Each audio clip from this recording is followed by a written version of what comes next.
Hi, everybody. This is Jeffrey. This is Ripecolor. I'm on my way out the house. Um, Put yourself first is the little mini message. This is Jeffrey. This is Ripecolor. This is the daily 3-card reading. Put yourself first.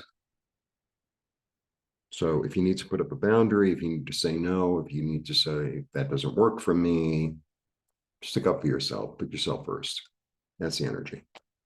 So it's always what's going on with me. I'm not going to get into details. And I'm off to water my friend's plants.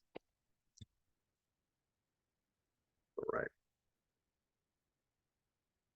It's a good thing he asked me to water them because last week they were like a little bit, we need a little water. So maybe this week they'll fare a little better. Well, this is the last time I have to do it.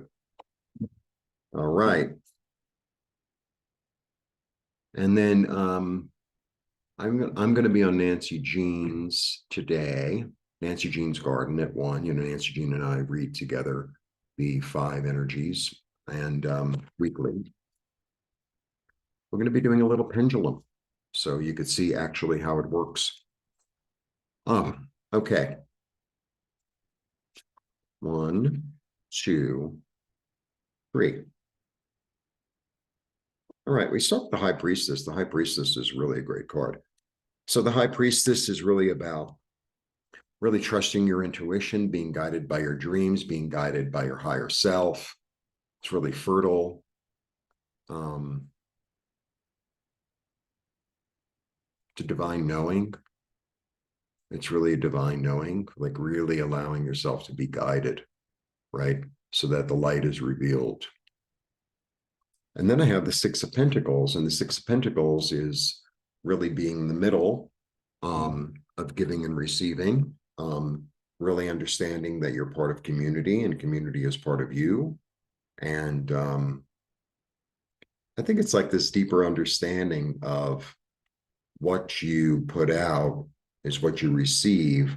And, sometimes, like getting back to my initial thing, sometimes it's like we put ourselves out so much and then we don't really receive back what we put out. But it's like sometimes this is just, okay, it's just coming. It's like you put it in the wrong box. It's like, let's say you're packing, right? Let's say you're moving and you're packing and you have your boxes all. It's like, well, I put the towels in the book box or I put the kitchen. It's like, sometimes I think what's going to become clear actually is where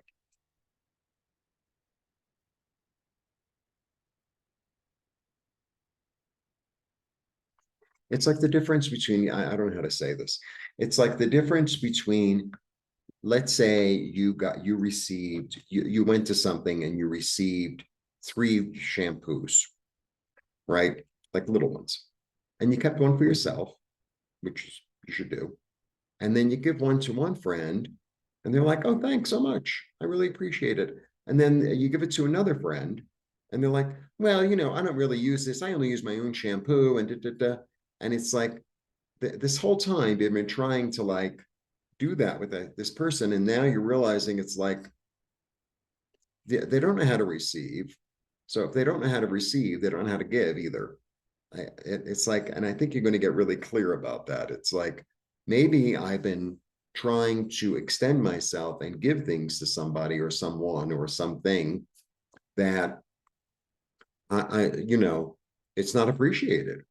It's not acknowledged. It's almost like they're entitled or they're too good for it or something like that. There's something like that going on, something like that. And I think suddenly, I think you're going to see it from a different perspective, like a more spiritual perspective or a more intuitive perspective. And it's like, oh, that's what's going on here. They don't know how to be gracious. They don't know, or it could be you give it to somebody, the shampoo, and they're like, oh, do you have any more? Really? Oh, I want more. That could be that too, you know? So that's what I'm getting. And then I have the Page of Cups who came up yesterday. And the Page of Cups is innocent and loving and kind and giving, right? So if you're coming from that space of being innocent and kind and loving and giving and intuitive and listening and sweet, you can't be that to everybody. In a certain way, you can't, you have to know where it's appreciated, not just give it to everyone and because sometimes it puts us in a position where it's like, you're taking advantage of me. And I think that's going to become clear. I'm going to throw one more card. Yeah. So she's the queen patient, but she takes hold of her passion. She owns her creativity. She owns her passion. She owns her instinct. So use your instinct with this because, maybe you're hearing this message and it's like, well, my friend isn't really like that. It's like, if your instinct says that they are, or if you see something, or if you intuit something, then maybe they are. It's like take hold of that instinct and say, I'm going to give this to somebody who really appreciates it. I'm going to give my time. I'm going to give my effort. I'm going to give my gifts. I'm going to give my healing, my love to somebody who appreciates it, not to somebody who doesn't, who's just going to either grab it all, right? All for themselves, or somebody who's like unappreciative. Oh, well, it's almost like they open the gift, they go, yeah, thanks, and they throw it. They're like, I don't really like the color. You know what I mean? I gave you a gift. Say thank you. No, it's a little bit like that. So it's like kind of a boundary day. And it's really about putting yourself first. So if you get 3 shampoos, keep one. Keep one. Okay.